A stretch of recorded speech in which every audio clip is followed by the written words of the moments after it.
Hey, good morning, good afternoon, good evening, wherever you are, whatever you're doing. It's me, Legal Vices. Hey, Vice Squad, how you doing? It's 8:03 p.m. here in Korea. Get all the early grift out of the way, like, subscribe, do your thing. We're going to be here. We're going to be hanging out with a very, very special guest. I'm still alive. I survived yesterday quite well. Thank you very much. 26 shots by my count. But we're here, and I'm just going to bring up the awesome new guest, my most favoritist. Bring it up here. The favoritist, Yorkshireman on planet Earth. Here we go.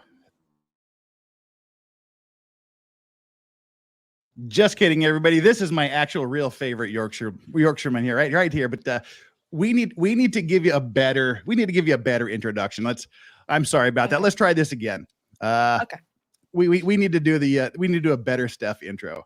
She's beautiful. She's rich. She's got huge tracts of land. Now we're here. Hi, Steph. How are you? Hey up. I'm not doing too bad. How are you doing, mate? I'm doing good. I desperately had to search for Yorkshire people on the internet, and I figured, okay, Michael Palin's the greatest way to go, because that's the greatest over the top Yorkshire accent that I've ever heard in film. Because I guess, is Michael Palin from Yorkshire? I don't know. Because but he sounds Yorkshire, so that'll do for me. Well, I think he did, because he was saying that he did that. He did the voice based on someone in his life. Could have been a friend from Yorkshire, in all honesty. However, to be fair, Sir Patrick Stewart's from Yorkshire. Oh, is he? I did not know that. He's from Down Road. Yeah. He's from Udders. He was born in Sheffield, in Ranmore, Sheffield. So whatever. Oh yeah, well, Sheffield's Yorkshire, so yeah, that counts. But there you go. Now, I wanted to be the first LawTube or LawTube adjacent person to interview you, but I got beat out by Eric last week. Dang it! You're just making the rounds. Just a little. Yeah. I'm amazed that anyone from LawTube or within the periphery of it actually knows my existence. So. Oh no, you talk about the same things that we talk about. We give sort of the legal spin, or at least the covering of a legal spin on social things and pop culture, and you just go for the pop culture angle, which makes it so much fun. For those that don't know here, because we got a lot of who is Steph and what does she do? I'm like, well, just wait and you'll find out. Talk yourself up. I gob off. Basically, I keep it 100. I tell you my thoughts about the situation that I'm talking about, and that's it. You're either going to agree with me or disagree with me, but that's absolutely fair enough. At the moment, I'm knee deep into the boozy situation, particularly when it comes to data protection. So GDPR in the EU, for the equivalent in the UK, Data Protection Act of 2018. I'm also researching various other data protection acts throughout the world that seem to have similar kind of correlations to our own laws. So yeah, that's really what I'm like properly working on at the moment, that I hope makes a little bit of difference to this fight against this massive bully at the moment on the internet. Yeah, and what are some other things you deal with? What are some other things you're doing? We'll definitely get into the boozy thing, because that's kind of fun. Yeah. What other things are you looking at these days? Really, whatever catches me eye, and I want to just do an absolute rant on. I mean, in terms of what I've been doing recently, so Meghan Markle's been absolutely shizzing me off, in all honesty. So I've done a couple of videos about her that I'm sure Boozy will appreciate. The Kardashian family, Weird Al, Alex Jones. I did about 9 days ago a video on Alex Jones. That really awesome. Polarized the audience. Like, it that was did. interesting. It was very, very polarizing. People like, you're gonna have Steph on, you have to set her right. I'm like, she seemed like she was kind of spot on to me. He's right. The judge, what's the judge lost control of the courtroom, but she did her best. I mean, the thing is, right, when it comes down to it, am I all for freedom of speech? Yes. But am I for freedom of speech without consequences? No. And that's my point. Him turning round and denying the reality of what happened to those tragic children in that evil situation, to say that it was fake, to say that there were hoax actors, this, that, and the other. I'm sorry, but that is deplorable. That is disgusting. And for him to turn around and say, do you know what? I'm done saying sorry. I'm done. No. He should be on his knees for the rest of his life begging forgiveness from those families for what he's put them through all these years. Now, are you agreeing with me or disagreeing with me? That's absolutely fair enough. But that is my stance. And I don't think that at the end of the day, I'm irrational. It's just a point of view and that's it. Samantha, here 2 minutes ago, this was 8:07. Just sub to her, and just unsub from her. Fair enough. Fair enough. Now, that's absolutely fine. It's a shame, but okay. Yeah, you can't. Oh, you peeps, just chill out. We're having fun here tonight. Wow, that may be your shortest subscription ever. Probably. Thanks, Samantha.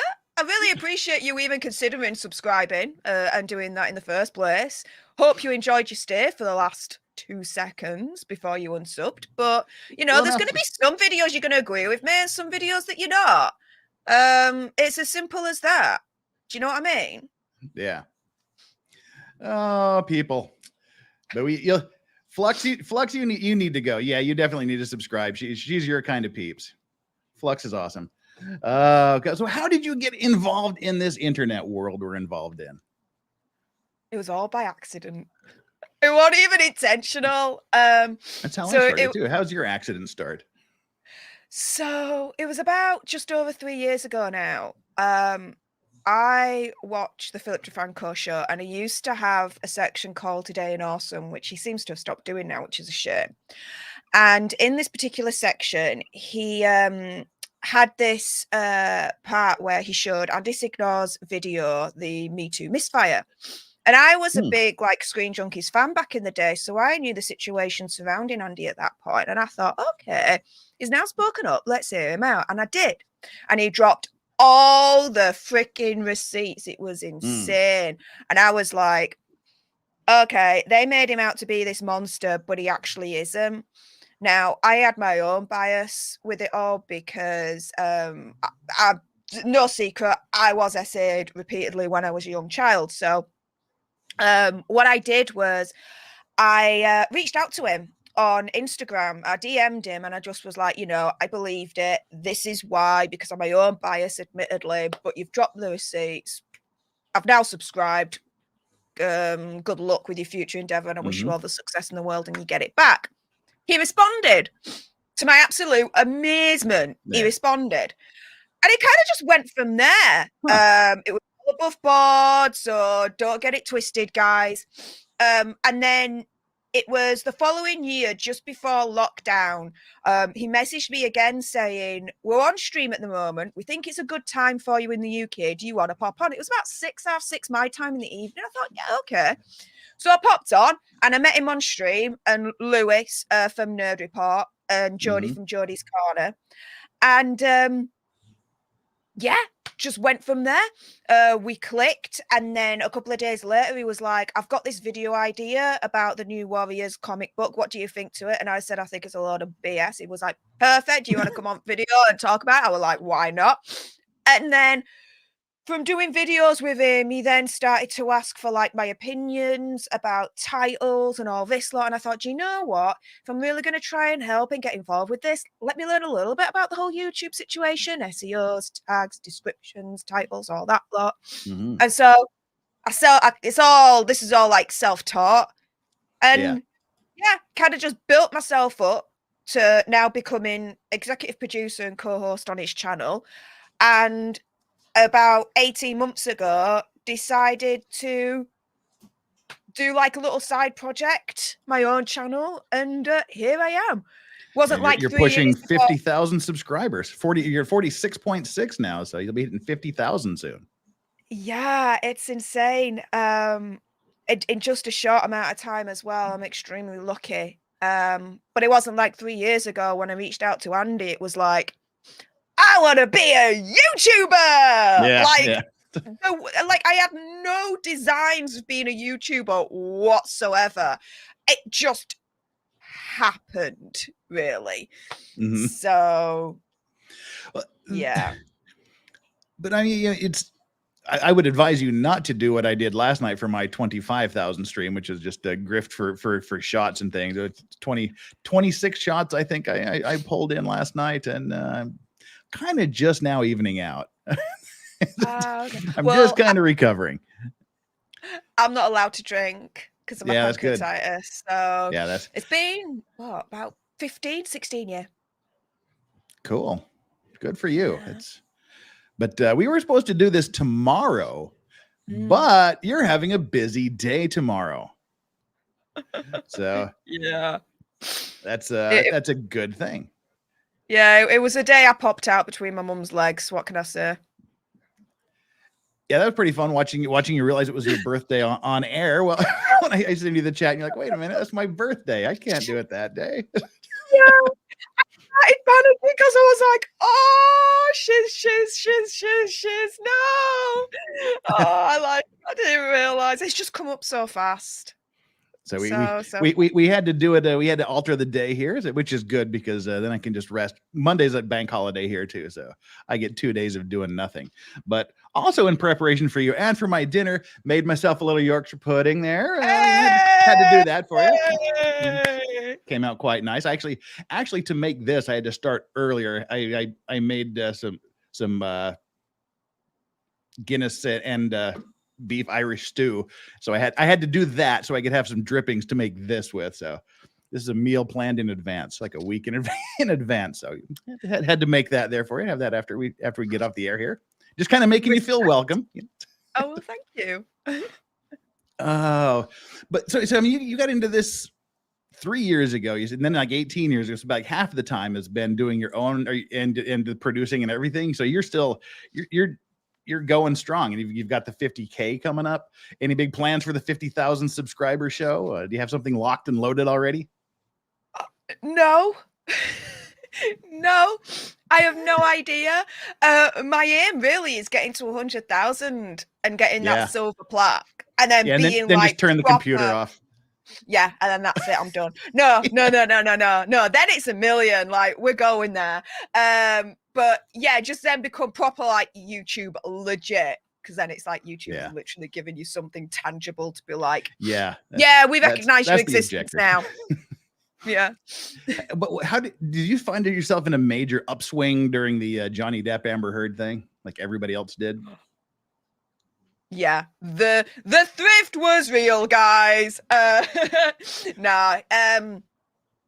it were a major upswing. I mean, I was seeing numbers, and Andy was seeing numbers at his end that was just out of this world insane. You know, Andy was heavily invested in this story because of what happened to him when he was falsely Me Too'd all those years back, and with what Amber was trying to do with Johnny. For me, I was heavily invested from the survivor's perspective, in the sense of, you know, finally, the survivor is able to face a monster in court and take him down. Yeah. It's only, I mean, in the UK, it's only a very, very small percentage where the Crown Prosecution Service will actually be like, yeah, there's enough here to take it to court. And then even still, from that small like pile, the percentage then reduces even further for successful conviction. And so for me, I see Johnny's win not only as a win for him, but a win for the whole survivorship community within the justice system, because for us, that's very rare for that to happen. I can't even conceive of how small the numbers are for a male victim. I mean, first of all, you've got to find someone that's going to make the complaint and admit to being abused by a woman.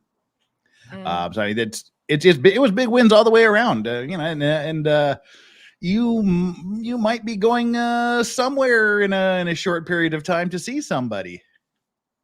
Yeah. What's on the horizon? Go ahead, make everybody jealous.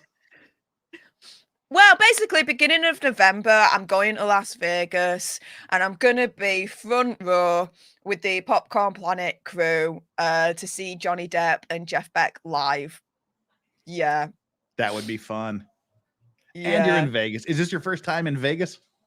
No, it's my second time. Okay. I actually went to Vegas in April earlier on this year for CinemaCon, and that was all in the middle of the Johnny Depp trial. So that was absolutely nuts. Didn't really have enough time to really properly like explore Vegas and do things.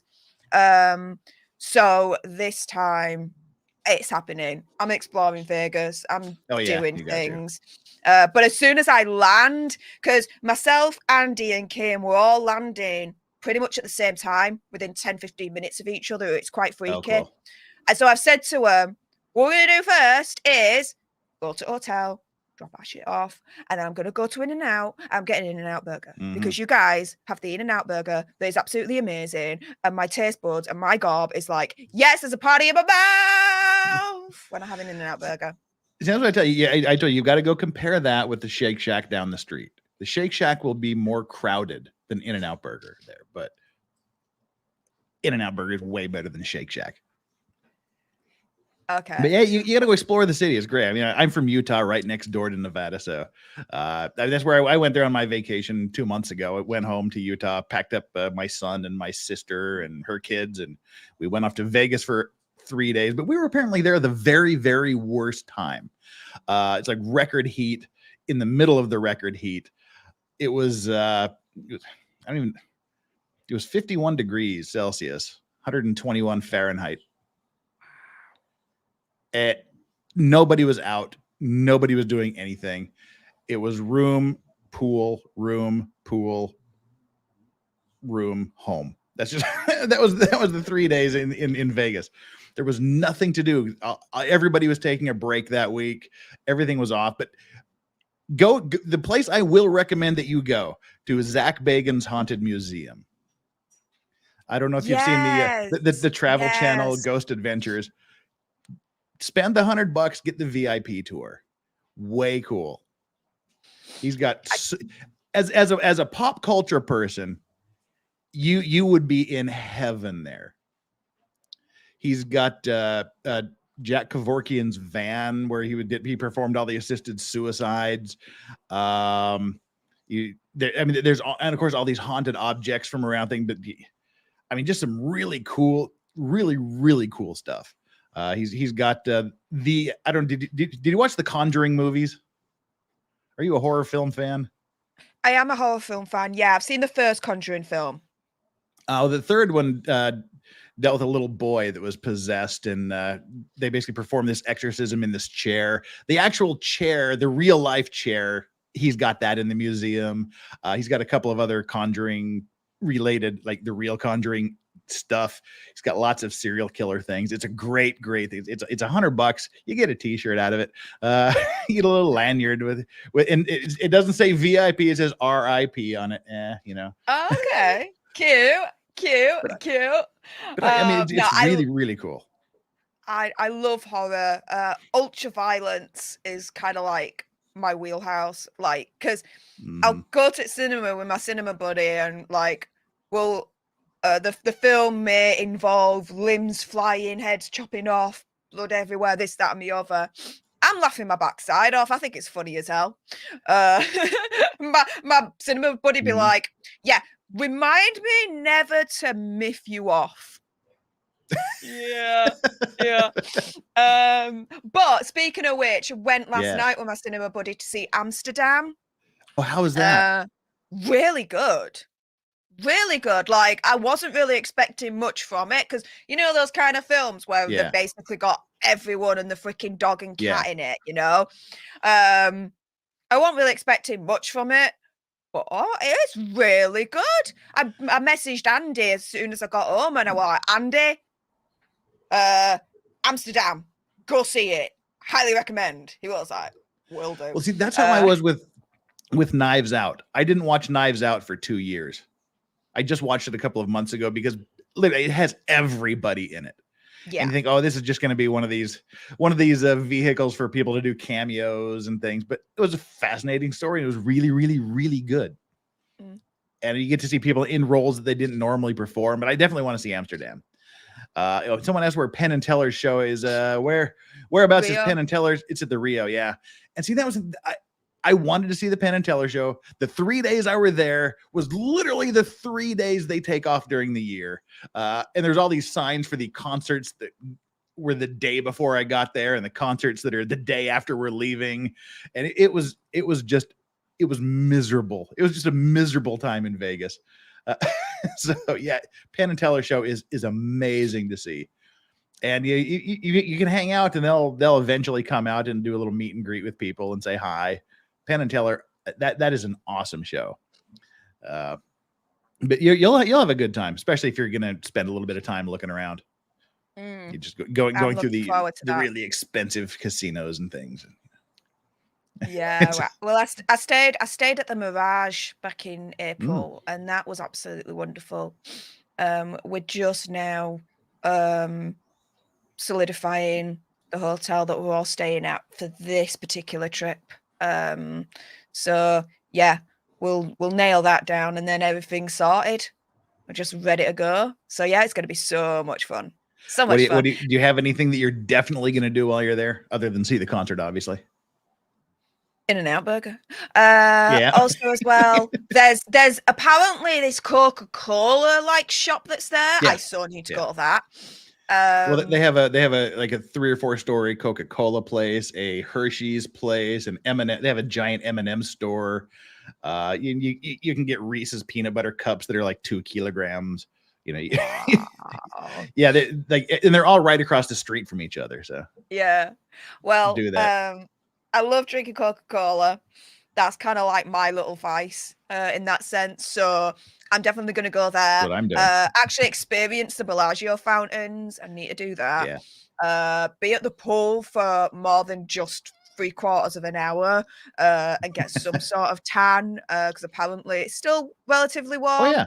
Beginning of November. So yeah. It's a little chilly at night, but daytimes are still nice and warm. Do you know what though? I think the whole it gets a little bit chilly at night will be the equivalent of a warm summer day in the UK. So I think I'm gonna be all right. We're doing fan meetups, which is gonna be so much fun.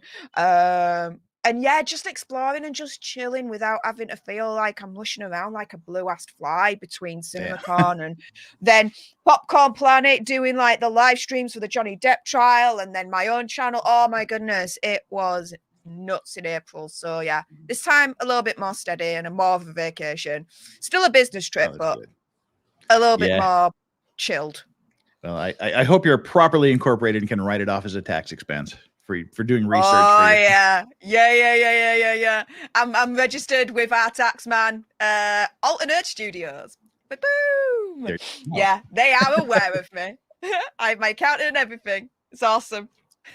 Business expenses are awesome. Oh yeah. Yeah, you can spend things and be like, yeah, I don't have to pay tax because I'm offsetting it against that. Booyah. I'm kind of jealous. Just for reasons I can't do that here. Right. Okay. Got to work out some visa stuff first before I can do that. How come? Actually, I have a question for you. Okay. How come you settled in South Korea? Like, oh, there's a story. It all started when I was 18 years old, 34 4 years and a few months ago. No, yeah, September 21st, 1988 was when I first set foot here in Korea.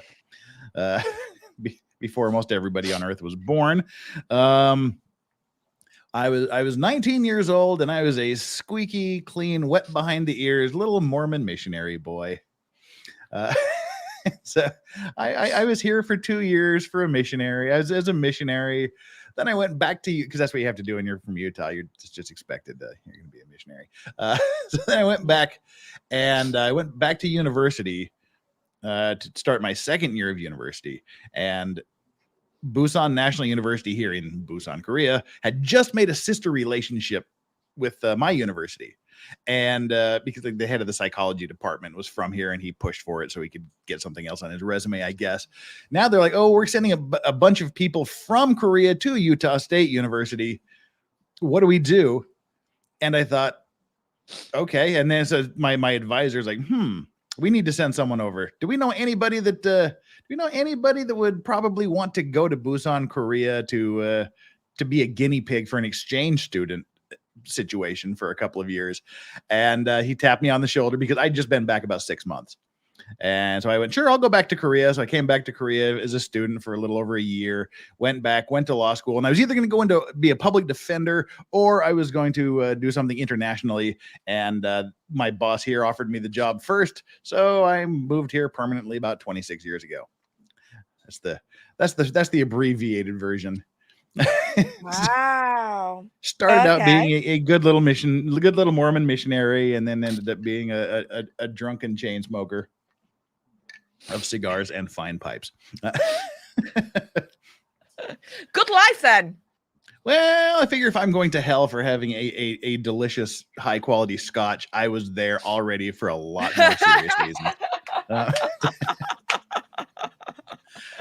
I'll see you there. Yeah, and I'll bring the marshmallows and keep you a seat by the fire. Thank you, much appreciated. And I don't know if you know Legal Mindset. Legal Mindset's another lawyer. He's here in Korea as well, and he's kind of the accidental reason why I'm doing this. 5 months ago, I guess about the first time was about 7 or 8 months ago. We just got liquored up at a bar in Seoul, and he's like, dude, you should do this YouTube thing. It's hilarious. It's great. I'm like, nah, I don't think so. It's like, no, people would love to hear. People would pay you money to talk. I'm like, yeah, that's kind of what I do anyway. My day job. I don't need to do.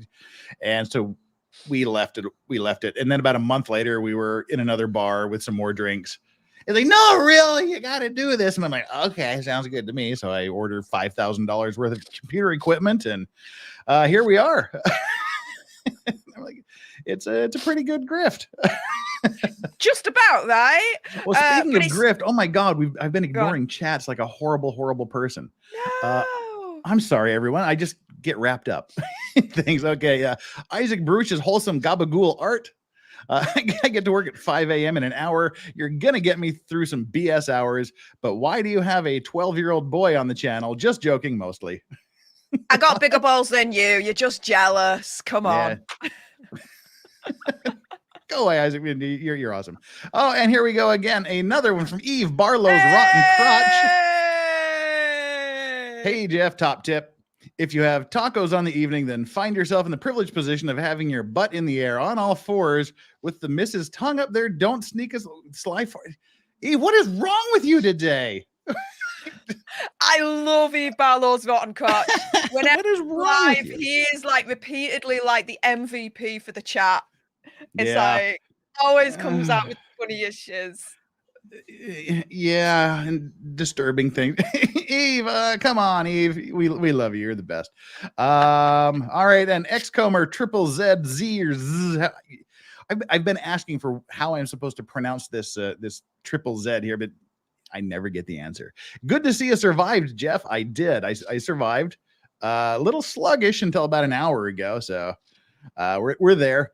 Great life story. Thank you so much. My Beavers unit is in the house. Hey, Beav's one of my mods. I'm sorry. I will start paying more attention to the chat because you guys have like questions and stuff. Feel free to throw stuff out. Last night was a super grifty night, so I'm not going to grift. Any super chats you want to throw at my way, they'll be gladly accepted. But I'll try to pay attention to the chat here as we go along. Let's get some boozy bucks. Come on, let's celebrate Nick Rekieta. Well, that's what I was going to say. To YouTube. Let's talk Boozy with his about tail that. Between his legs. Yeah. Let's talk about the Nick situation. Yeah. This is like this is gonna be our generation's JFK. Where were you when Nick got booted from YouTube? You know? I was asleep. How did you find out? Twitter. I was asleep because when I woke up in the morning, it was like my whole like notifications just completely blew the hell up. Nick Rekieta's booted off, Nick Rekieta's banned, blah blah blah, and then Boozy then taking credit for it, this, that, and the other, and I was like, what the frick, really? Like it was absolute BS. So tweeted, retweeted, you know, tried to do my bit to try and, you know, help in the most minuscule way that, you know, I could, this, that, and the other. But yeah, it was absolutely insane. And then I was watching Legal Mindset, Andrew's channel, in terms of getting a little bit more information in terms of, you know, what the absolute hell went on, because I'd heard that it were like midstream, mid-sentence, all of a sudden, you know, the Pope was just completely cut off, and it were like, partly to do with won't repeat the story because you guys probably know, but let's just say Keffels reading through court documents in terms of the people that tried to take his bar license, this, that, and the other. They're accusing doxing, even though it's a freaking public document. What the frick? And even then, he was still being careful. But anyway, he's back. But apparently, the suspension is still on. He can't do anything with channel, I think, for a couple of weeks or something like that. For 2 weeks. What I've heard. Yeah, and he was saying that he thinks his manager worked it because the day he comes back is the exact same day that his first strike disappears. So he's thinking his manager timed it so it would be that way. Clever. Yeah, that's so he would come back with one strike as opposed to two. But he thinks that's the deal. But again, I mean, the fact that he doesn't know what the real deal is tells you a lot about YouTube and the way they work. Yeah, it's why, do you know what? As soon as I found out and everything, I was like, do you know what? Especially with what I'm about to enter into and what I'm doing at my end, I made myself a Rumble. I'm now on Rumble. Yeah, I need to do that too. I'm gonna do a backup. I mean, I do have Twitch, but Twitch can just be as twitchy when it comes to shiz like this. So yeah, I'm thanks to Nick. I'm now got a backup channel on Rumble. So if anything does happen on my main platform, at least I've got a backup. And all my boozy stuff is gonna be on Rumble.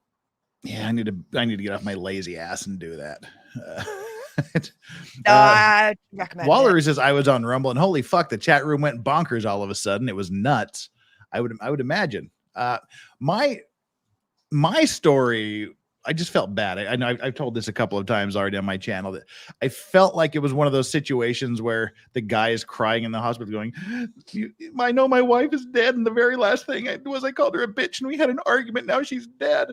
It was kind of that feeling because I was basically streaming for 2 days straight and working at my own job. I got very little sleep one night. I worked a full day. My usual stream went way over time. Then I had to do some work and got a little bit of sleep. The next night, worked a full day, did a 6-hour, 2-hour stream. And about 3 o'clock, I was getting ready to go to sleep. And Nick says, hey, you want to hang out and do the Brooks trial with me? I'm like, all right, great. So I jumped over to his channel and I was there till 6 o'clock in the morning. And I'm like, okay, I got to be to work at 9. So I need to get a little bit of sleep. Then I woke up at 11, 2 hours late for work, ran off to work, did a full day, came back, did another long stream. And Nick's like, I'm going live at 3:30 again. And I was talking to Andrew, Legal Mindset, earlier in the day, and I'm saying, I have this problem that I'm just really tired. He said, dude, don't burn out. And I said, but the Pope summons you. You have to appear. And he said, no, your sleep is more important. Sometimes you just got to tell Nick no. Just take care of yourself. And sure enough, I'm dying. I got to go to sleep early. I was planning on going back at 11, but then somehow my insomnia kicked in, and I'm just laying around on the sofa watching. I haven't watched the most recent House of Dragons. Got to watch that. And then soon I find it was 3:16 a.m. I laid down.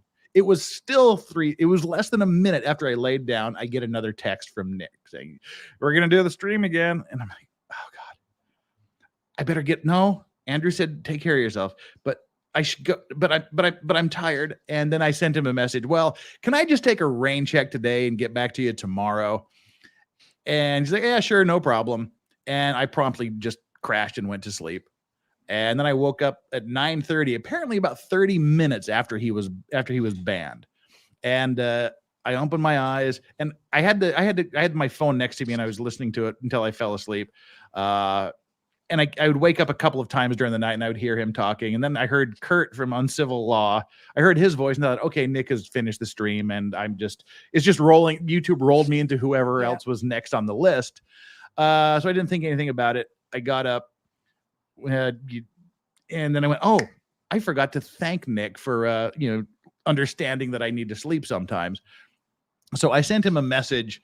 I can't even remember exactly what it said, because it was kind of funny. I have to bring this up here. Where'd we go?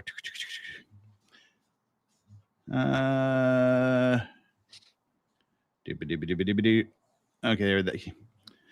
Yeah, I sent. It was like 9:13, so it was like 27 minutes after he got yeeted. I said, I didn't thank him, so I said, hey, that's much appreciated. 2 minutes later, I sent him another text. Oh fuck.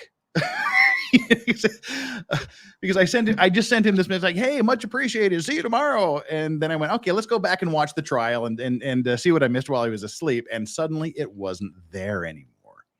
So I just felt horrible, like I blew off Nick, and he had to die alone. It just felt terrible. But that's all back. I was so happy that he got back today. That was good. And that's pretty amazing to get unyeeted from YouTube. That's pretty amazing. It happened to Andy last year. He got yeeted, and we made an absolute stink. Mobilized everyone. Same thing as what happened, with Nick. And within a couple of days, Andy's back on. YouTube has a really, really big problem, because it's a case of this whole mass false flagging situation. As soon as like a buttload of these psychos be like, right, we don't like what you've said, we're going to take you down, and they en masse completely flag your channel. I spoke to YouTube, and they turn around and says, oh, no. We look at every single one, and if treat them separately, this, that, and the other, and don't worry, because I was like, look, I'm really worried here that they're going to turn to my channel. And like, don't worry, your terms and conditions, you're absolutely fine. Don't worry about it. But no. I think you should still be worried about it, because I think it's a case of, when there's so many of these cycles that all at once false flag a channel, YouTube be like, it's like a shock reaction, and then a knee-jerk reaction then takes place, which is like, right, we'll just shut down the channel. Without looking into it, without seeing if every single one is legitimate, they're like, no, we're shutting down this channel. Like, shoot first, ask questions later, right? It's kind of like the whole vibe I get when they react to a false mass flag campaign. And YouTube needs to get off their backside and do something about this problem, because it is a serious problem. Well, Pleb Life just brought this up. Do you think people will ever realize that punishment for false accusers will help deter false accusations, and by doing so help survivors to be believed? I mean, that goes for, obviously that was when we were talking about the SV things. I think all false accusers should be named and shamed. no matter what the situation is, whether it's YouTube, whether it's an SV situation, whether that you need to have that deterrent. The issue comes in terms of the mechanics of determining who is a false accuser and who isn't. That's where you get onto a slippery slope. Now, do I agree with it in principle? Hell yeah. Hell yes. However, the mechanics of it, I would imagine, is extremely complicated. Yeah. To try and set up and work out who is the false accuser, who isn't. Like, I can imagine that would be certainly difficult. But we can have an ideal utopian world where it's easy and we can shame people for false. You shouldn't do it anyway. Hell yeah. No. You just shouldn't do it anyway. Special place in hell for people that do that. Yeah. And I mean, but you're taking down the level of seriousness quite a bit to, false YouTube accusations and things like Keffels and Duncan MacLeod and other, just other idiots are doing. I think the problem is that YouTube the human interaction is gone. Enough people complain about something and it gets bombed, it gets blasted without any human saying, why did we suddenly get 800,000 complaints about this one thing? Instead of looking at the source of the complaints, seeing that the same wording is used with everything, think, okay, this is some sort of group thing. I think if you get a certain number of complaints, that should trigger some sort of human check before action is taken. Again, maybe it's a mechanics issue, I don't know, but it's just when you just start believing anything that anybody says without checking with this, especially when you have these people that have 0 channels, or they have channels with tiny amounts, making these claims against someone who's got 500,000 subscriptions, and YouTube just chooses to believe them over the other person. The reason why I jumped into this fight with the Boozy situation is what he did to a channel called Trevor Cole MC. Now, he's taken Boozy's it's his wheelhouse, right? Yeah. Looks at a channel, sees that the anti-Amber Heard or anti-Meghan Markle, be like, nah, don't agree with him, gets it shut down, right? Or demonetized or whatever. But this one really, really grinded my gears. And the reason why is because, for those that don't know, Trevor Cole, you're either going to love him or you're going to hate him. It's like Marmite, right? Sometimes you agree with him, sometimes you won't, but he's very forthwith when it comes to his opinions. And he's going to say what he's going to say in his own way, which I respect. I respect that. I respect when people keep it 100. Boozy took his channel down and got it demonetized. Now, there were a few things with that really grinded my gears. Firstly, Trevor Cole is a UK armed veteran, a highly decorated UK armed veteran who was awarded the Military Cross by Her Majesty Queen Elizabeth II, the late, herself. He's highly decorated. He's fought in wars. He's fought for our freedoms. He's fought side by side with the American army, right? He has done so much for the freedom that we enjoy, yeah? And he attacks someone like that. Not only that, but I'd learned that all his YouTube revenue that he was getting, he was actually donating it to veteran charity for mental health, not only for the veterans, but also for the veteran family to be able to partake in as well, and things like that. He attacked a channel and a caliber of a man like that. And I was like, do you know what? Enough is enough. Because, and this is for every single YouTube creator right now, you are not safe. Whilst he has got this quote unquote power, no one is safe. Yeah. And I was thinking, do you know what? It's only a matter of time before he finds my existence, sees that I'm certainly not pro Amber Heard, for legitimate reasons, but I'm not pro Amber Heard. I'm not pro Meghan Markle, again, for legitimate reasons, and be like, do you know what? I don't agree with her. Shut the channel down.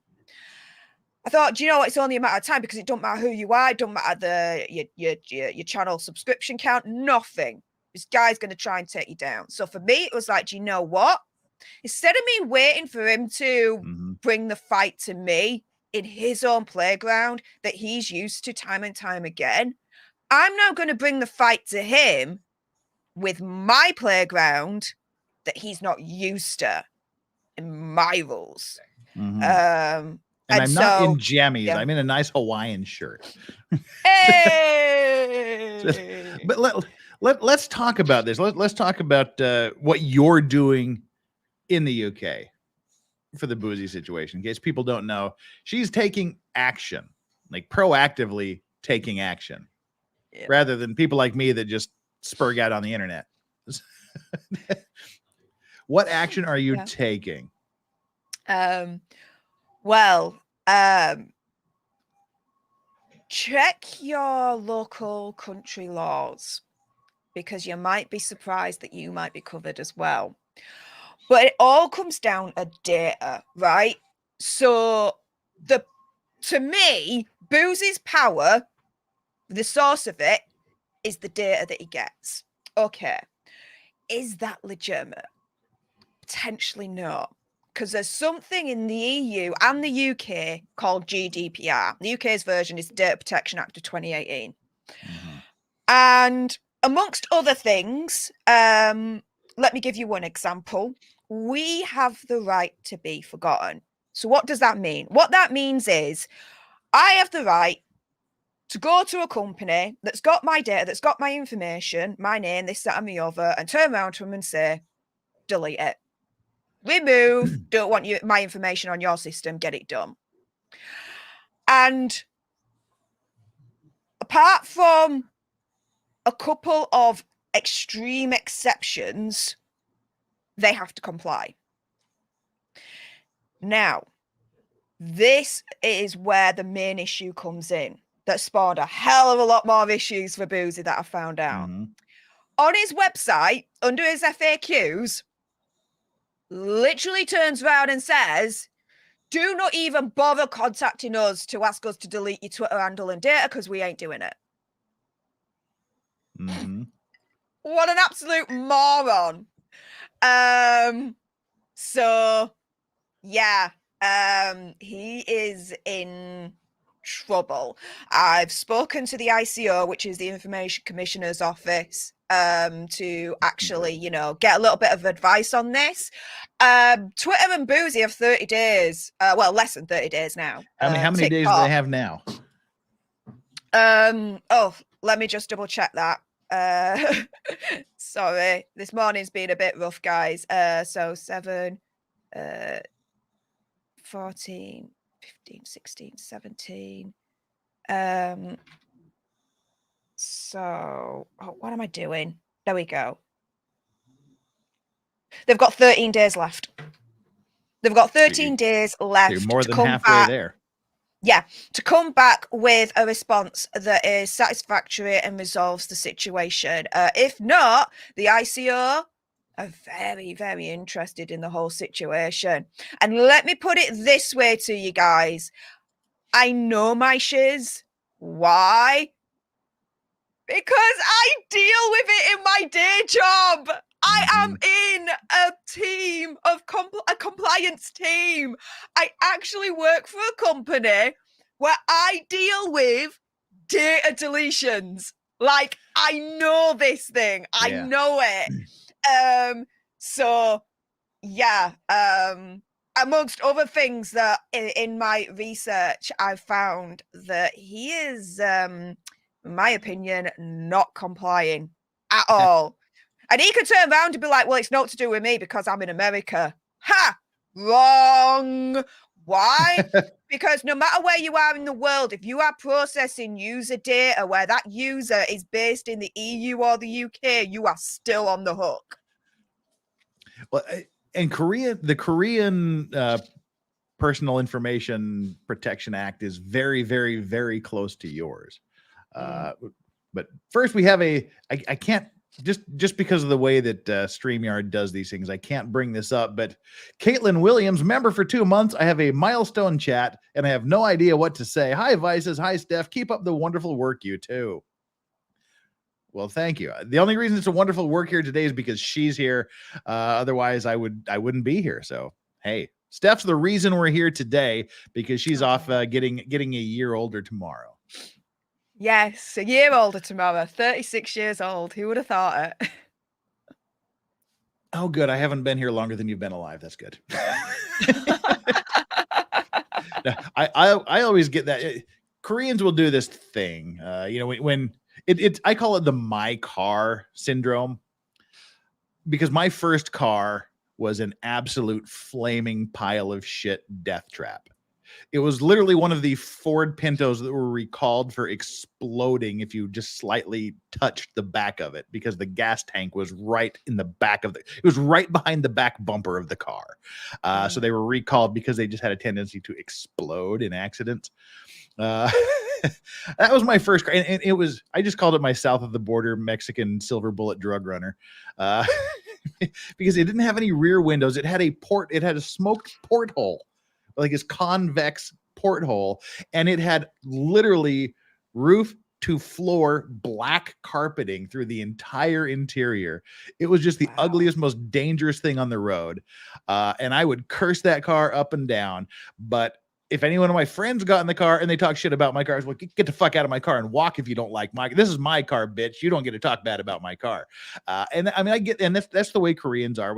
When a foreigner says something slightly or something can be perceived as negative about Korea, it's like, hey, you have to understand Korea. You let me tell you about Korea. It's like, dude, you do understand. I've been in Korea longer than you have been in Korea. That's always a fun comeback. That usually catches them by surprise. Like, how old are you? That's the most appropriate question to ask in Korea, because it's still a very Confucian society where age kind of gives you the priority. Seniority rules in everything here. And so everybody just asks, how old are you? So then that immediately sets out your relationship with the person. So I go, how old are you? I'm 32. Like, I've been here longer than you have. Let's not tell me about what I need to know. But back to the data protection here in Korea. It is very, very strict. There was a huge, an amazingly, inconceivably huge data breach several years ago. And that led to these incredibly draconian personal data collection laws that are just stunning in their breadth. I mean, to the point where anything you do on an app or on the computer, you have to go through about 5 layers of security before you can eventually sign up for something. Because I mean, I'm trying to remember this off the top of my head. It requires you to do things like state the specific purpose that you're gathering the information for, what you're why you're gathering it, how long you're going to store it, what conditions have to be met before you can store it, the method you're storing it for, how it's going to be used. And you have to get permission for each one of these things. And there's like 15 things that you have to prove before you can even begin to contemplate asking for the data.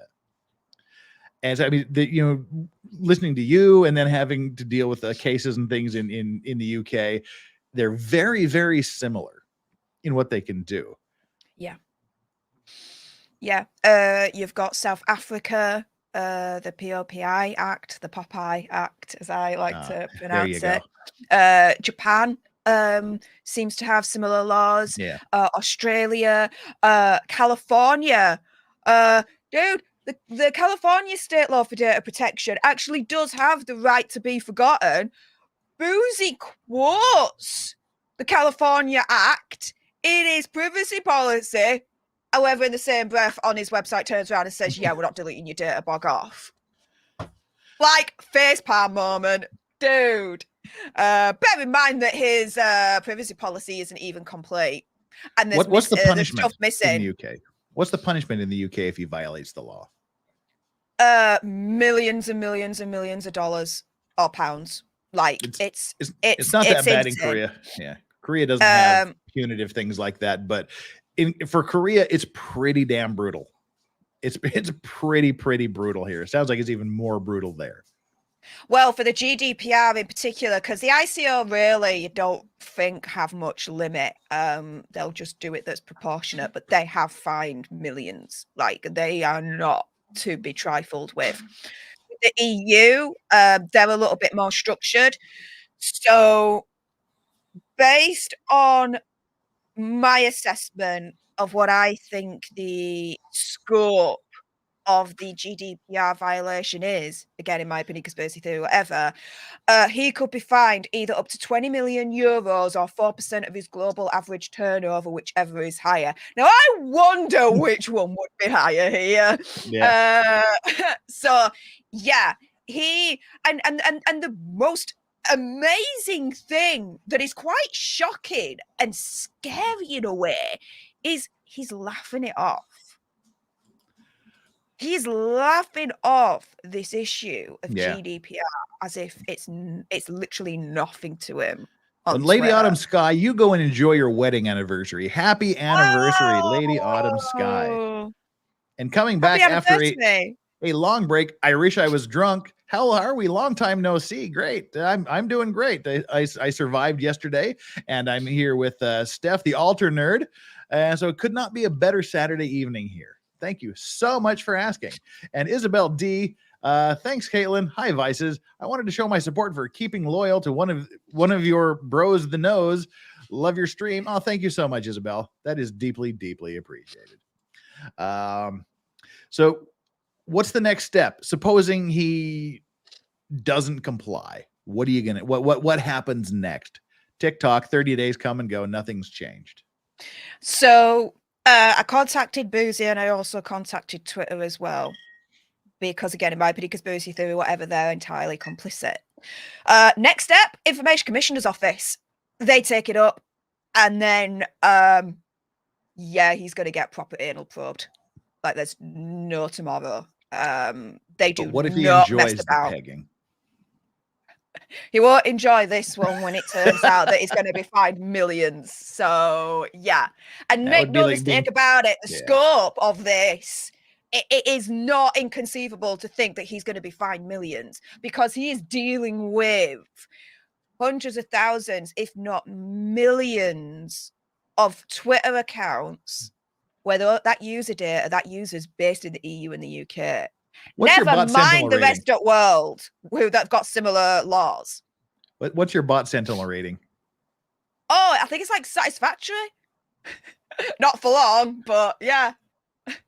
Well, see, what's yours? I'm having a problem. I started at 34%, which is whatever the second tier is. I think it's the satisfactory. Yeah. It is. And weirdly, I went there yesterday and I'm at 32% now. I've gotten better somehow. I guess I should just keep shit talking him and then I'll be like a 0 or something. I don't know. Let me hang on a minute. Right. So okay, here we have a question for Crystal. Is it just one fine total, or is it a fine per user or per complaint? In Korea, it is per violation.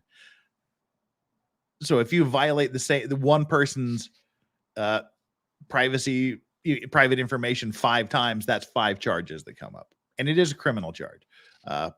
Is it I would assume it would be a per person per user in the UK as well, if not a total. Per. Yeah. All right, you were going to say something else until I cut you off. You can't go into something. Right. It's cool. So I cannot. Right. I'm speaking to someone at the moment that knows their shiz. Heed this warning, every single one of you out there. If you can, avoid going onto Bot Sentinel's website with immediate effect. It is no joke. And I mean that. No joke. Can you explain that yet, or? All I will say is this. I did a test to test out his cookies, right? Mm-hmm. And on based on GDPR and everything, he fails. Why? Because he's not providing all the permissions for us to permit for these cookies, right? Mm-hmm. Let's put it this way. There is, opinion, conspiracy theory, or whatever. I'm not alleging. I'm just saying possibility, because it could be a possibility with any website, right? Mm-hmm. But he could know, potentially, possibly, based on information I've received, your IP address, exactly where you are, the exact device you are using, even down to how much battery you have left in that device. Yeah. All because you just went on that website. Now, again, that's not an allegation. It is just a potential possibility. It may not be the case, but based on the information I've received so far from a very serious person who knows his shiz, I'm telling you right now, and I only found this out last night because of what his bot Sentinel tutorial. I reached out to some people to see if, you know, they could explain a little bit more about the expertise behind it and all this lot. Basically, Boozy's talking out of his avocado butt, but we'll, you know, I'll get into that at another point. But yeah, if you can, stay the hell away from that website. In my opinion, conspiracy theory, whatever, it is insanely dangerous. Yeah. I think you should just stay away because clicks get him money for no other reason. True. For no other reason. True. But the thing is, it's like, you know, people have accused him of doxing, of finding out, you know, where they are, this, that, and the other. Based on what I've been told, it makes sense. Also, as well, if you try and use a VPN on Bot Sentinel's website, it don't work. Why? See, why are you saying these things? Now you've challenged me. Hang on. Continue talking.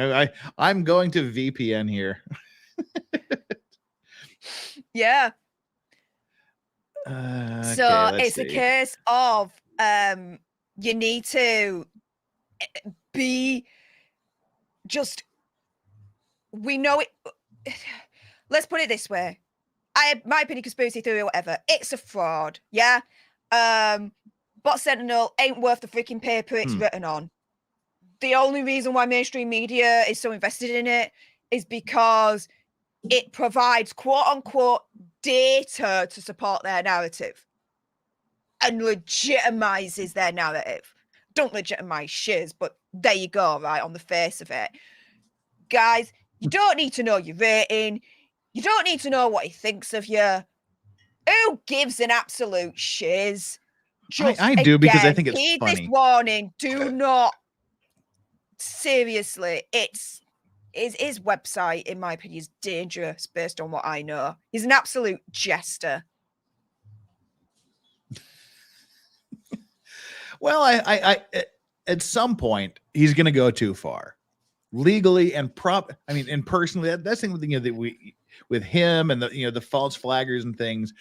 One day they're going to piss off the wrong person, the unstable person, the someone that doesn't have proper social filters, and bad things are going to happen. You just can't punch everybody you meet in the face. No, because someday you're going to punch the wrong guy. And he's, from the legal perspective, he seems to be punching the wrong people. You know, Nate the lawyer's going after him. You're doing your thing. But personally, you know, there's some nutters out there. And I don't, he may be one of them. I don't know what people get out of doing that. I don't know what satisfaction people get out of damaging other people. I mean, it makes no sense to me why someone well, we saw it with Nick, you know, someone just signs me, I'm going to sign my name on this paper. I'm going to make the bar complaint. And then it goes, all right, well, let's see who these people are. And let me read the names of the people that submitted a public document saying they want me to lose my license. And then he gets the letter from someone going, well, that's just unfair. Please don't read my name again. Please don't do this to me. They're pretty lucky that Nick's a nice guy. Yeah. I don't know. Maybe I just give humanity too much credit at times. But I just think, if you spent a third of the time that, being productive as you spend being a complete internet asshole, you could probably be a much better person. I mean, if I don't like what someone's saying about me, turn it off. Don't watch. Don't go there. Why don't people have that off switch? Because people are freaking insane at times. Like, we live in a society at the moment where it's a case of there's no tolerance for other people's opinions that are not of your own. That it's a sense of, do you know what? If you're not with me, you're against me. If you don't agree with me, then you're my enemy. And so you need to be taken down. Like, that is the world we are in at the moment. And that is absolutely scary as hell. Because at the end of the day, right, we are not Borg, okay? We are not going to be one mind, one thought, thinking about the same thing and agreeing on the same thing in the same way. Yeah? I'm going to agree on something that you're going to disagree with. Does that mean that I need to be taken down? Hell no. Does that mean you need to be taken down because you don't agree with me? Hell no. Comes back to this whole issue was there is no tolerance at the moment for other people whose ideas are not you don't agree with.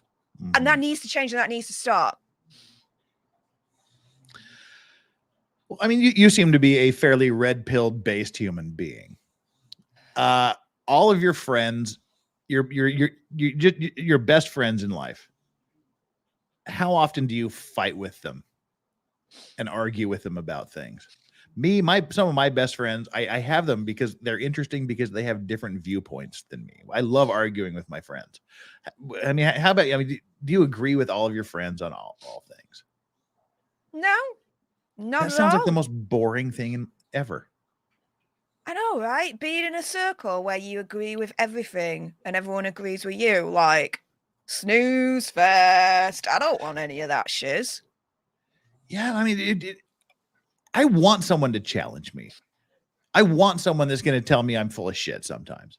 Because then you can have an interesting dialogue. Nothing is more boring than making a point. I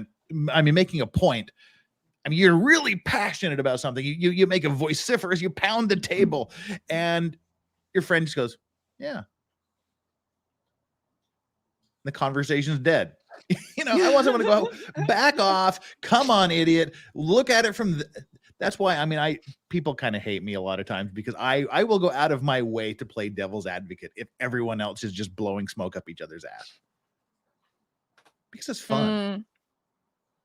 Yeah, it's fun to do sometimes. Soy Mafia, Jeff, your guest, butterbeer, pale ale, or dark ale? None. No, I can't drink alcohol. But if you were? Neither. Dom Perignon. Oof. There you go. There you go. If you really want to go down to it, Jaeger bombs. Oh, yes. Do you know what they are? You're under 35, so you can still under 35. I'm 35. I thought you were 34. No, that's how long I've been here. That's how long I've been here. Never mind. I was confused earlier. Okay, well, you're still 35. Like from tomorrow, just forget Jaeger bombs even exist. Oh no! No, I'll tell you. Like the worst thing I see here in Korea is these English teachers that teach at institutes and things. You get some 42-year-old guy who is drinking Jaeger bombs and playing beer pong, and you're like, dude, college was 25 years ago. Get on with your life. Go buy a good bottle of scotch. Do something. There's nothing good about Jägermeister. Nothing. Fun times. See, we've just had our first disagreement, and we're still friends. Hey, who would have thought it? It can happen. Yeah, see how that works? Happy Shanta, thank you so much for the super chat. I'm assuming that's the hot dog. Oh, it is. You always give me the hot dog emojis. Wow. I love when I have these thoughts and I build up to it and then I just completely forget what it was. Here we go. Someone gonna unsubscribe from me. Zentz, what? I'm 43 and I'll do your good moms and play beer pong all night. Yay good. You're doing voice to text. That's Jaeger bombs. Turns out to be yay good moms. You're doing voice to text. I love when I get these and I go, wait, that makes no sense. And then you start thinking, okay, what did they mean to say? I fucking hate voice to text. I took that quite literal. Yeah. You don't want to know what was in my head for yay good moms. See, that's what I read it in my head. I was reading, I'll do your good moms and play beer pong all night. And I'm like, no. And then I started sounding it. I went, Jaeger bombs. Okay. Yep. Well, I meant to say I'll do Jaeger bombs and play beer pong. That was autocorrect. Autocorrect is dumber than people. Oh, see, I had that. I'd have that problem all the time because I'll just talk. It'll do voice and it'll be perfect voice to text. And for some reason, when I hit send, it'll do this last second change and send out something completely different than what I wanted to send out. And I've offended a lot of people doing that. I tried once, never again. It doesn't have the ear for Yorkshire accent. Let me just put it that way and be done with it. I'm curious now. I want to see what comes up. Because I'm starting to think, I mean, me being here in Korea, whenever I use voice to text, it doesn't do it well. And I've been speaking at least the American version of English my entire life. If it doesn't accept it, I always just kind of give it a little Korean twist. And I'm wondering if it's just not programmed in Korea for Korean accented English. That's interesting. I love green apple jack with apple juice. Apple Jack Daniels. Ugh. Good for you. I like apple sours. Sure, apple sours, they were tasty. I didn't like cherry sours, but I like the apple one. I was gonna make it just a good solid whiskey sour, but I got behind in my schedule, so I couldn't. So I just had to go with the Coke tonight. And it's probably best I stay off alcohol for at least a week after yesterday. let the liver heal. Everybody's talking about booze. Don't talk about booze. My stomach is still tweeting. Boozy is the only booze we're allowed to talk about here, right, for today. Because my stomach is still just. I did go to IKEA today to buy some shit I don't need. Cool. I went there for the one. I went there for one thing. I wanted to get a bookshelf to replace that. I didn't buy the bookshelf, but I bought $250 worth of other shit I absolutely don't need, which is what it's like the Costco IKEA disease. You go in and you don't get out for under $200. That's why I never go there. But yeah, it was hot, it was crowded, it was noisy, and I just wasn't feeling it. I had to take a knee in the store for a while and just chill. You mentioned Meghan Markle. Yes. Now, what do you want to know? Oh, see, enter at your own risk. Where do I start with Meghan Markle? Yeah. I actually liked her until everybody in my chat threatened to beat me to death if I didn't change my opinion. I'm like, well, what harm is she doing? She's a pretty. I mean, I think she's gorgeous. Go ahead, hate me if I think she's gorgeous. The first time I found her was on Suits, watching Suits, and I think I watched about 10 episodes, and then I finally watched the credit and went, oh, that's Meghan Markle? What the fuck? Huh. All right. So, that's interesting because I watched it after the series ended. And I'm like, what's the big deal? And then people just started sending me, well, other than this, and this, yeah, maybe she's a nice person. I'm like, all right, whatever. But go ahead, give yourself a rant. Please. Oh, God. Paula Williams says, Jeff, please don't get Steph started, please. No, okay. There was somebody made me laugh really hard when they were talking about you yesterday on my stream. Okay. You had insulted someone in a way that I found like ridiculously hilarious, and I can't remember what they said you said. It was something you called something about a cow. Oh, cow bag. Yes. Piss off, you cow bag. Yes. I have never heard you say that. And that was like hilarious. I say it all the time. The cow bags. Piss I've off, never heard you say you that. cow bag. Yeah. I've got another one as well. Oh, yeah? Yeah. Get a cactus, lace it with chili oil, and shove it up your backside. That'll do it. Ta-da. Oh, now I have to make the announcement that I make every time, at least some point during my stream. Any snoring, snorting, heavy breathing is not coming from me. It's coming from my two dogs who have just joined the room. We've got Strawberry there and Yoda. Oh, that's Yoda. Hello, Yoda. Strawberry and Yoda. What's up, Yoda? Doggy. And you might get a little bit of sniffing from me, but it's because it's that time of year where it's turning cold and my nose. It's time to do your Joe Biden impression. Yeah. Just go around sniffing Which people. Is, yeah. So... what's his name again? Up there, like that dude up there. Like, what's his name? Like, yeah. There you go. There you go. This child smells good. He just wanders around sniffing young children. But hey, props to him though for his green situation.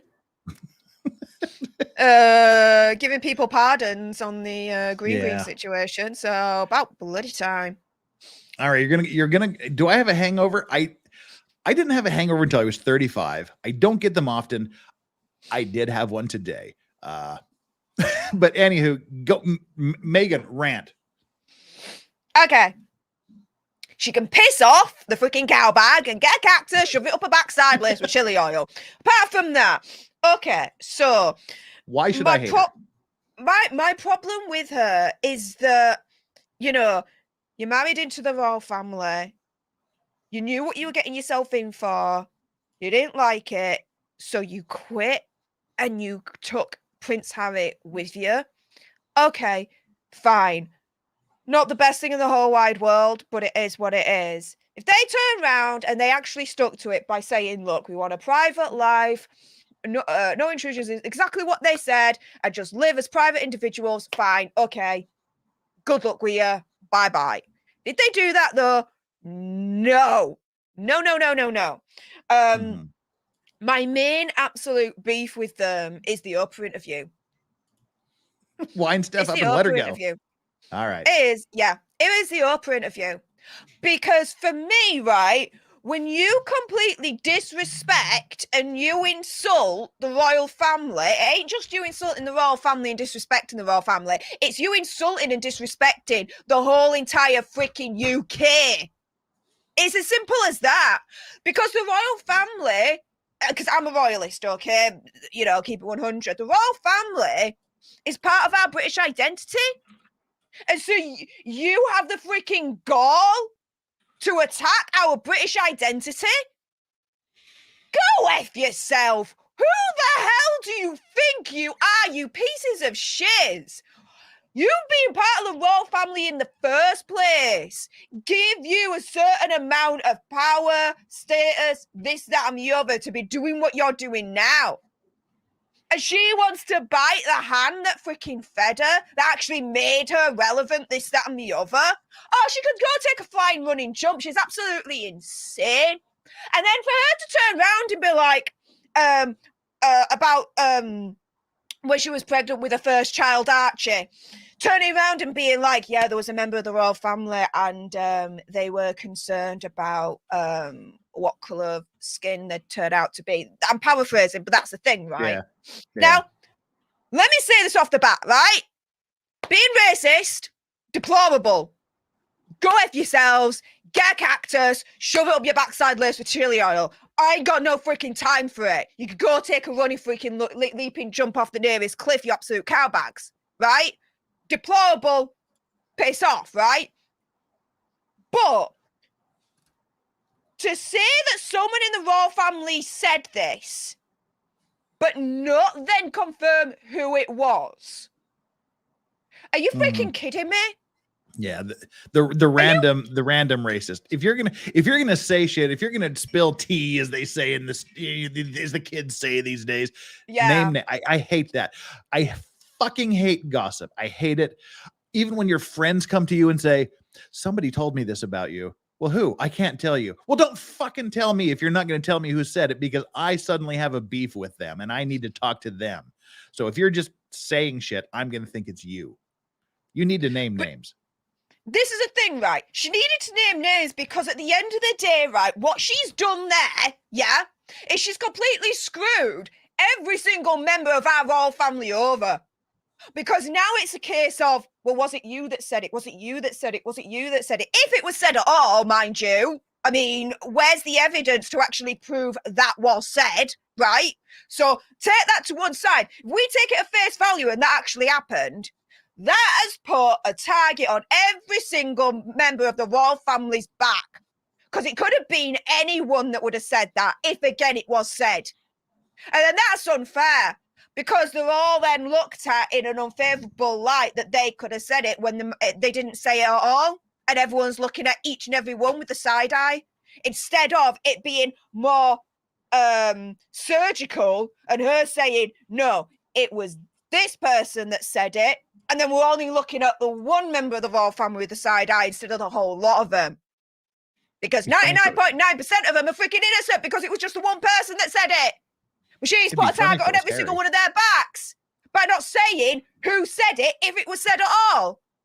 She is freaking insane, insufferable, and an absolute disgrace. America, you can freaking keep her. We don't want her. Wouldn't it be funny if it was Harry that said it, though? Maybe that's why she wasn't naming him, because it was Harry. But you know, it's like, she I is don't like, care about the colour of her skin. Yeah. I don't care about her race. You could be green, white, purple, yellow, pink, blue. I don't give a shiz. But it's what comes out of your gob and what you do. That is what I give a shiz about. I have a question, and this means nothing, but it was just one of those surprise things for me. Did you even know she was half black? Yes. I had no freaking clue until it came out. It became an issue in the news, and I'm like, "What?" I had no idea. I could not tell. I could not see it. I could not know. But yeah, I was. So she's like, "It was a race thing." I'm like, "What?" And I'm like, "Oh, okay." So yeah, I didn't. It took me a while to wrap my head around the racist thing. I was like, how can you be racist against another white person? Oh, okay. Okay, so you knew. You just knew. I mean, yeah. Okay. I could recognize it. But again, it doesn't matter to me. I'm an atheist existentialist, right? My main tenet in life is freedom. Okay? And so it doesn't matter who you are, what race, religion. I don't give a shit. As long as you give me the freedom to live life I want to live without taking away your freedoms, then we should all be Gucci, right? And vice versa. But yeah, the constant attacks against the royal family is not just against the royal family, it's against the whole freaking nation. And if you really want to get down to it, against the whole freaking Commonwealth, right? Yeah, no, she could take a running freaking jump.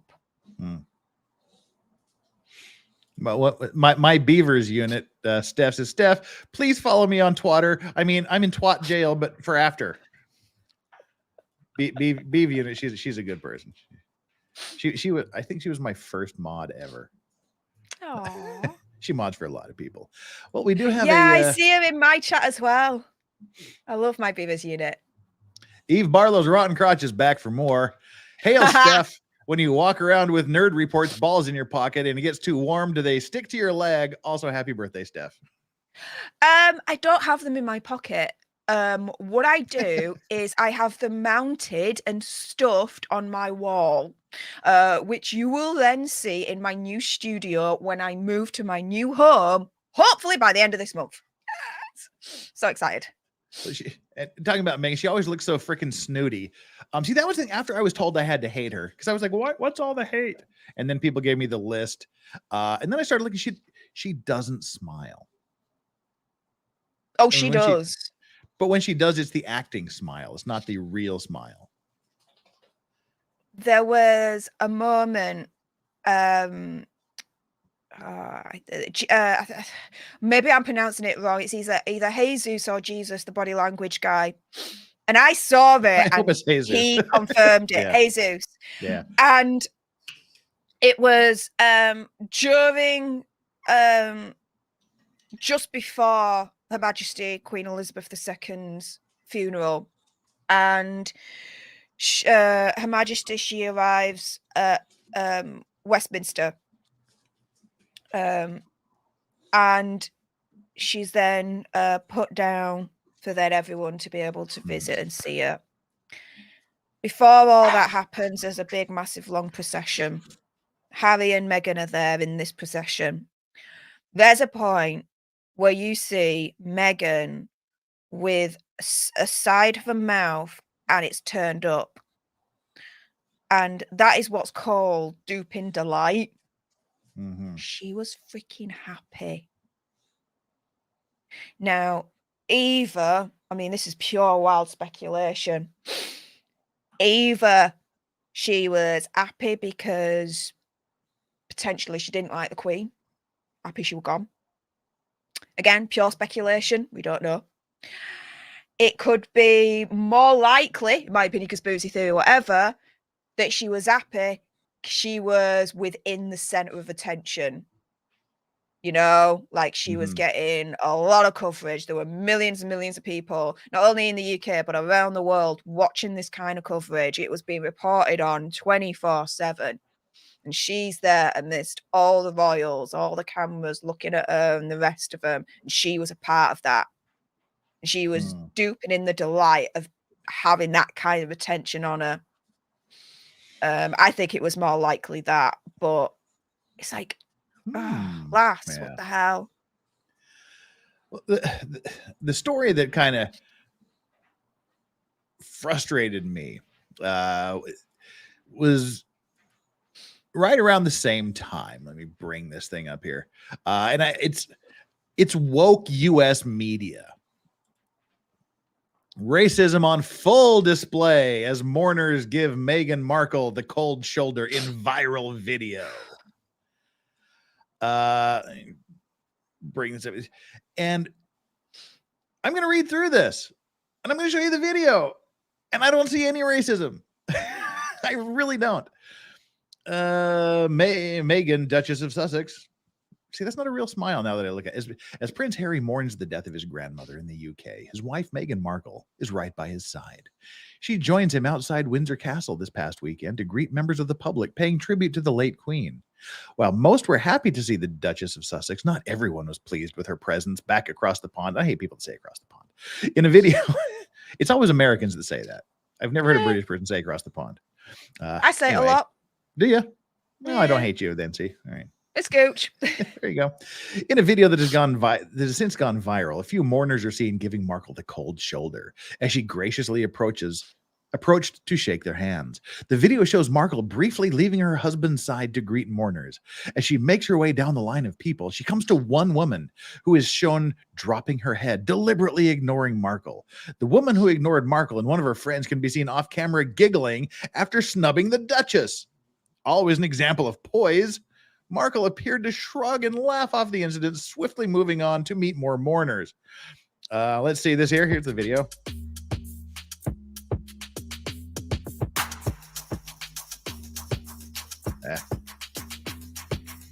It was this woman here. They'll show it again.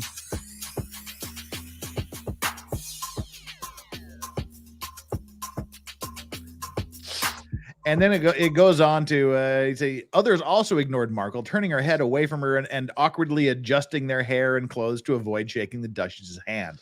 Reactions to the incident have been mixed online. Markle supporters were outraged, commending her class amidst the woman's rude response, while royalists understood where the woman was coming from.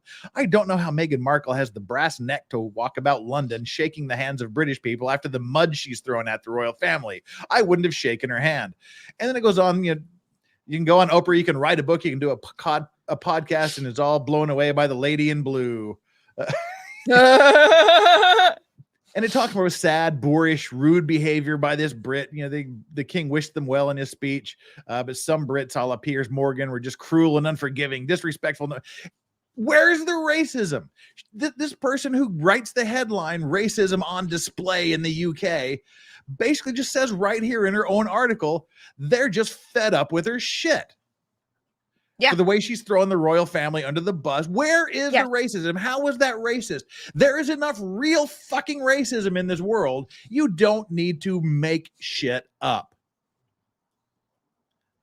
That article infuriated me.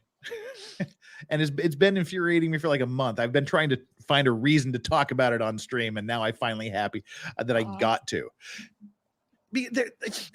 How in the world was that racist? The way she's treated I thought King Charles did them a huge fucking favor by even saying their names during his speech. Yeah.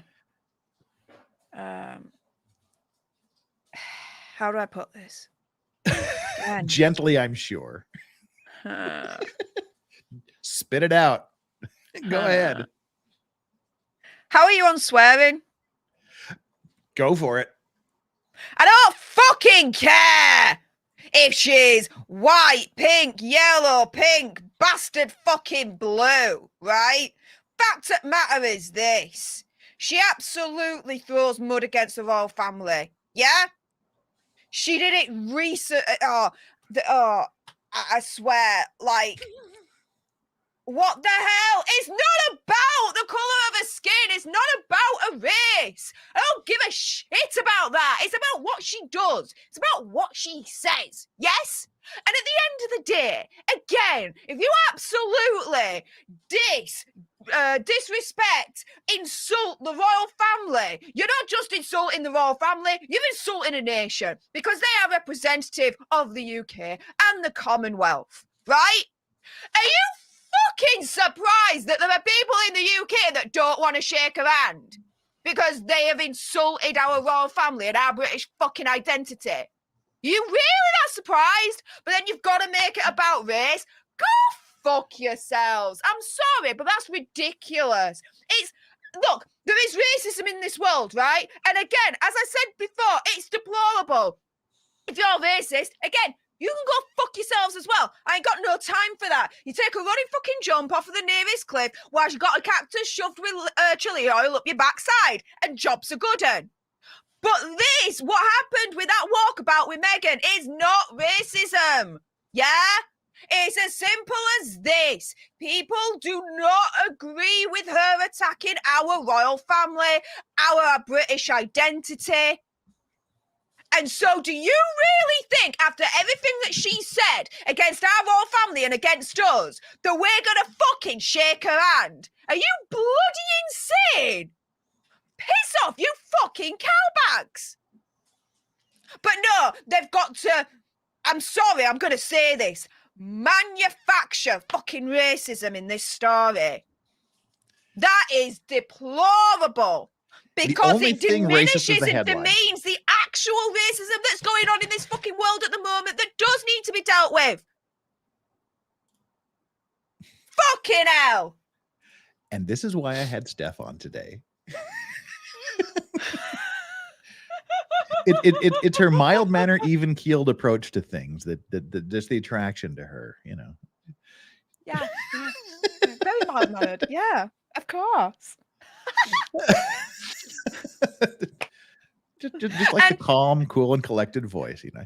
And I just saw that message that you just popped up about Nick Rekieta that I've been watching him. And to be fair, no disrespect, adore Nick Rekieta, respect him, respect his grift, all that lot. Okay, agree with him with some things, disagree with him with others, as he will do probably with me if he ever knows my existence. However, I've always been like this.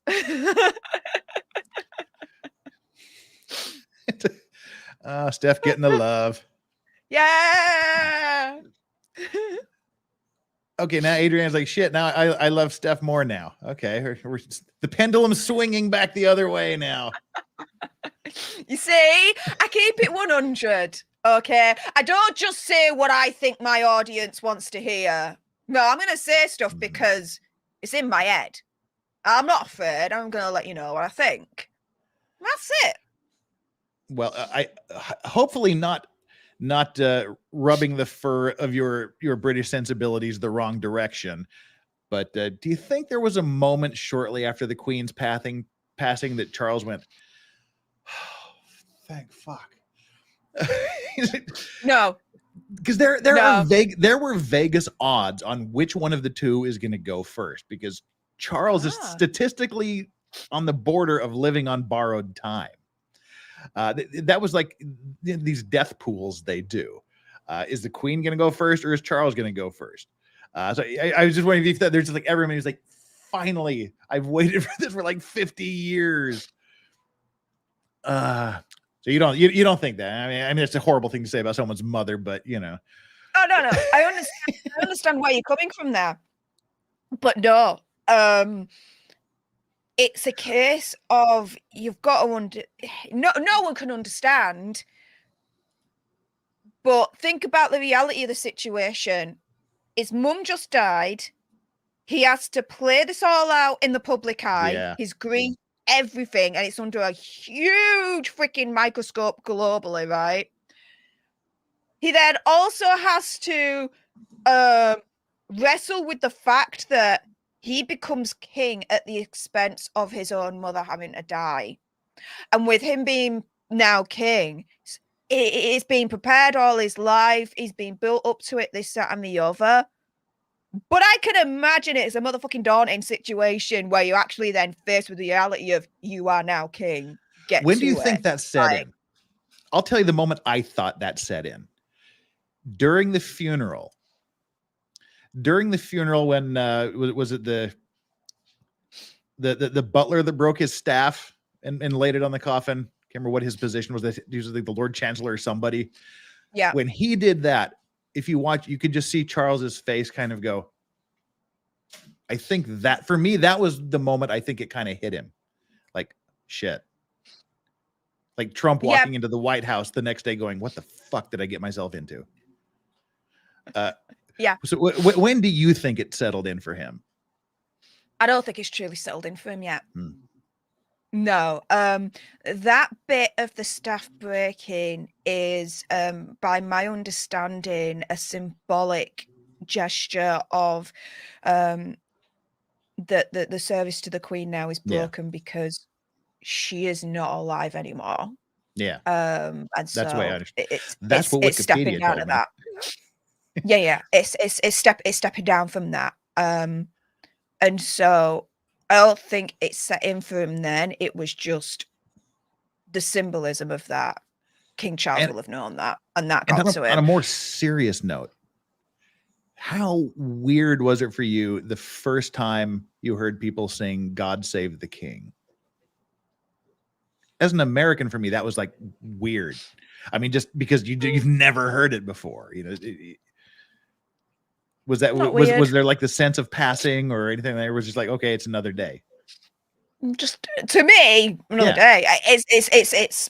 I'm very much technical about these kind of things, and so it's just like, well, yeah, it's going to be God Save the King now because our head of state now is king, not queen. So fine. I was just asking because I've had a lot of my British friends here going, it was just weird. It was just strange to hear it because you're singing along in your head and suddenly the words don't match. You're like, wait a minute. Okay, this is something new. and these are things that people haven't sung for 70 years. And that's why Charles could be around forever. They seem to have like the long life zombie genes on both sides of that family. Well, they do have like top-notch medical doctors to keep them alive. I assume they probably get better medical care. Yeah. Yeah. They get preferential treatment. You can imagine. But it was more, if you really want to get down to brass tacks, it was more weird getting used to Catherine becoming Princess of Wales. I agree for her to have that title. Totally agree. Like, absolutely appropriate, brilliant. Yes, finally. She absolutely deserves that. Totally. But of course, with Princess Diana being the last person before her to hold that title, that was the bit for me. It was like, oh, we do actually now have a Princess of Wales, and it's was Catherine, it an emotional thing, or it was more like it just felt a little weird, but not weird in a bad way. Yeah, because again, like I say, she deserves that title all day freaking long. Deserves it. She does so much for our country and does it with such elegance and poise. Like Meghan could take a bloody page out of a book. I tell you that right now. Or just take the whole book. Just take the whole book. Just take the whole book, not the page. Just take the whole book. Yeah, just take the whole book. You need it, lass. But yeah, yeah. They drink baby blood. Baby blood, I tell you. The adrenal vanadium found in babies. Well, I mean, okay, he was 99 years old, but Prince Philip sort of did look like he could do for a little neck biting at night. You know, he was looking kind of vampirish there towards the end. But I mean, I don't want to be alive at 99 years old, but if I do, I hope I'm still vertical like he was. You know, give them props for the long. And like you say, they probably have better doctors than the average Joe does. Well, so the coronation is supposed to be sometime next year. Has a date been set yet? No, but it will be sometime next year. Quickly. I thought they would just do it quickly, but I guess not. There's a lot of preparation involved, a lot of planning involved with it. I would probably say you're probably looking July, August time. I would say for it, maybe June, July, August. So it'll be like the summer months. Wow, like a year from now, kind of a thing. Yeah, well, I mean, it took about 8-9 months for Queen Elizabeth's coronation, and so yeah, there's going to be a lot of planning, a lot of prep. But I mean, people are saying June the 3rd it's being set.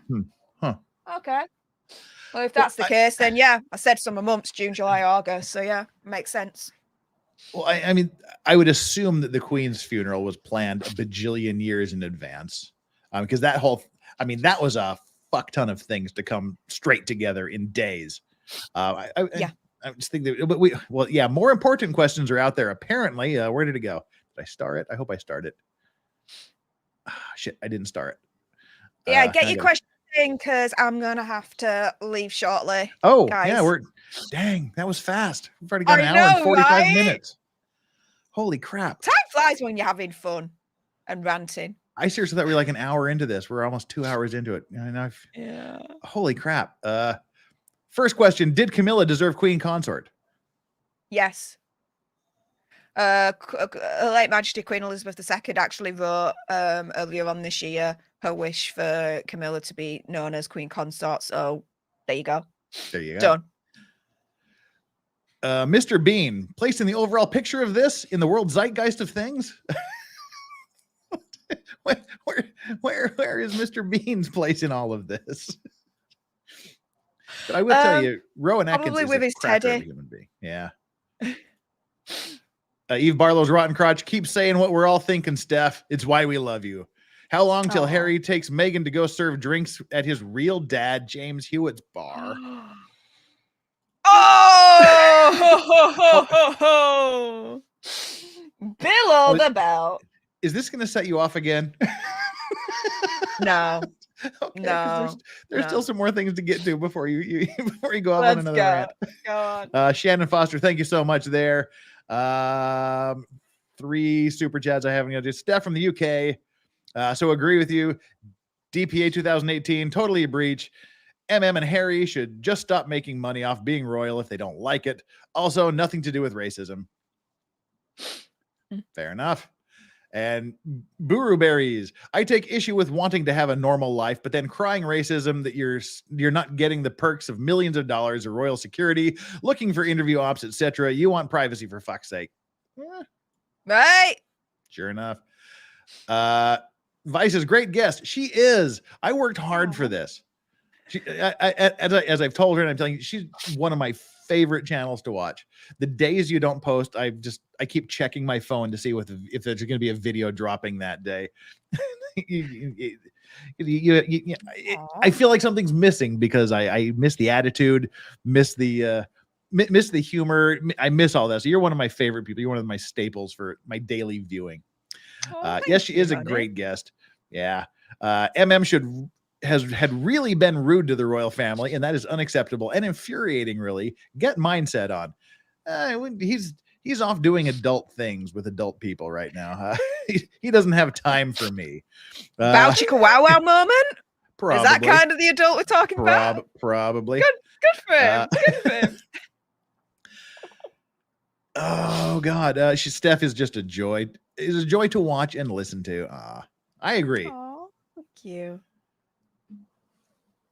I can't be anyone else but me. Yeah. Do you know what? The YouTubers that really piss me off are the ones that you just, to me, can tell that are fake and just putting on this persona. And I'm like, get the fuck out. Like, seriously? Really? No.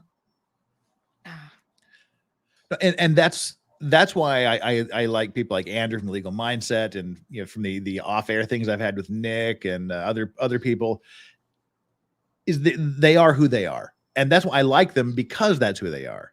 I mean, if you're doing a bit or some shtick where you're channeling, where it's clearly you're a character, okay, that's cool. Do that. But like you said, if you act this way and then you act like totally different, which is like this Tate thing. I don't think Tate is half of the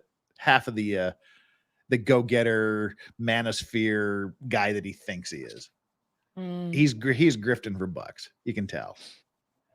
The people just yeah. So I'm totally with you there. Just be yourself, for God's sake. That's then you don't have to remember how to act. Exactly. Takes all my energy and time just to be me. Exactly. Fuck that noise if I'm gonna try and create another persona. I can't be bothered with that bullshit. Are you a Dark Crystal fan? Oh, I pushed a button. I loved the Netflix Dark Crystal that they released during the lockdown. It was the so one beautiful. season. I know. I remember watching the original in the movie theater, and it instantly became one of my favorite movies of all time, and it's still one of my favorite movies of all time. But there was a scene in the new one when they had to go back and find Agra. Yeah. And when what you were just saying and what I was saying reminded me so much of the scene where it's like, how dare you try to control Agra? Agra can barely control Agra. That's me. Yeah. Like, that spoke to me. Facts. Do you know what? I've always said, I can't control myself because between my brain and my gob, quality control upped and left years ago. Like, that's done. There's no quality control. It's just whatever is in my head comes out of my gob. And internet, you can deal with it. This is either going to be insulting fighting words or you're going to be, yay. Eve Barlow says Steph supports leads. Is that an insult or is that a... Booyah! Okay. Yeah. Don't live there. Just to point that out. But I was born and bred there. And yeah, Leeds United. Booyah! Yes. Okay, he said he's either going to be complimenting you or starting a fight, and I just wanted to see which one it was. Well, God, you gave me 2 hours, and we got 10 minutes left. See, you got 10 minutes to grift yourself here, and those of you that said, like, you know, we had the 30-second subscription earlier on in the show. Like I was telling people, don't unsubscribe to me because I said one thing that pissed you off. You're the member for however long you've been a member, and I say one thing you disagree with, and then you just fuck off. And I'm gonna come back tomorrow and say something you probably like. Just turn me off for a day.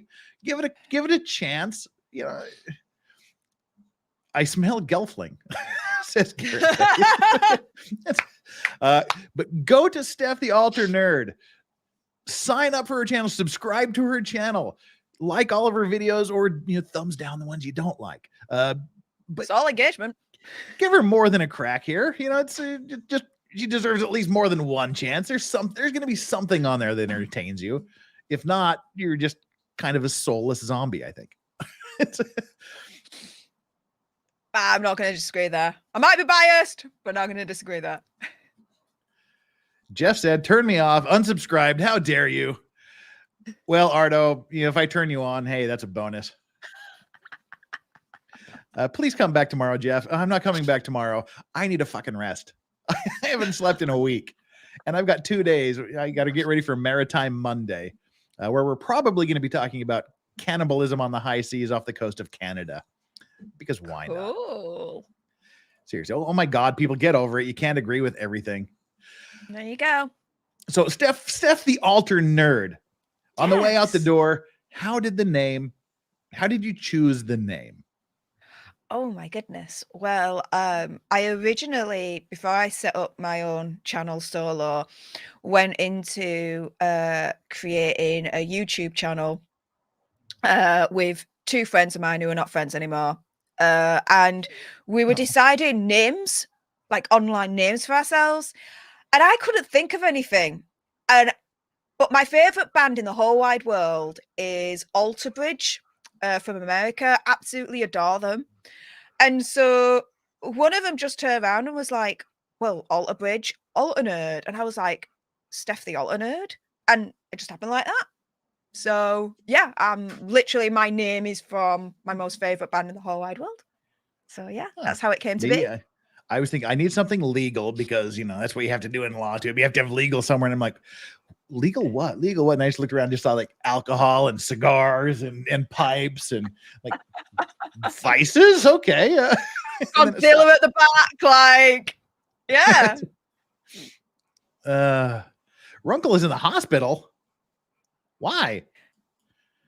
Oh, that sucks. But he's okay. Anywho, now you're all going to make the last 4 minutes of this be what happened to Runkle. I want it to be what's up next for Steph. What's Steph doing next? Oh, well, to be able to safely provide you the information about Boozy without any fear of, my YouTube channel going bye-bye, I've set up a Rumble channel, and all my Boozy stuff, my research, everything is going to go on there. So if you want to follow my journey in regards to the Boozy situation, make sure you follow me on there, rumble.com/Steph the Alter Nerd. And then for everything else, rants, stories, keeping it 100, me live streams, keeping it fun, loose and fancy free, youtube.com/Steph the Alter Nerd for literally everything else. I would greatly appreciate it if you subscribe to both. And yeah, let's have some fun. If you liked what came out of my gob today, you're definitely going to like my Rumble on my YouTube channel. For sure. Tomorrow's going to be my birthday stream, so we're going to have some fun, play some games. I will talk about Boozy tomorrow. And what time does it start tomorrow? 7 o'clock UK time. It'll be the final time I talk about Boozy on my YouTube channel, but it's going to be an absolute doozy because I'm going to be breaking down his quote-unquote bot Sentinel tutorial that he did last night on Twitter. That's 3 All I'm a.m. gonna here. say I'll is try to this. pop in. Oh, thank you, honey. Let's put it this way though. Dude got kinky with an avocado pretty quick. It's insane. It's insane what Okay. came out of his mouth. Can't wait. Yeah. I've spoken to an expert in computer programming about what Boozy was saying on his tutorial, and yeah, not too much great surprise, but it looks like he's full of shit. And yeah, I'm going to be exposing all that tomorrow, so stay tuned on that. And I'm assuming this means something to you. Metalingus Yeah. is goat song. No, is that like the name of now? Edge. Okay, all right. Now I need the name of the group now. If they have a song called Metalingus, Alter Bridge. Alter Bridge. Got to write that down because that's just cool enough to make me go, okay, I like these guys, and I've never heard a song. Metalingus is from their first album, One Day Remains. Got to write them with my big Sharpie. Yeah. Blackbird is considered like their greatest song of all time, really. But my favorite song from Alter Bridge, always chops and changes. Always chops and changes.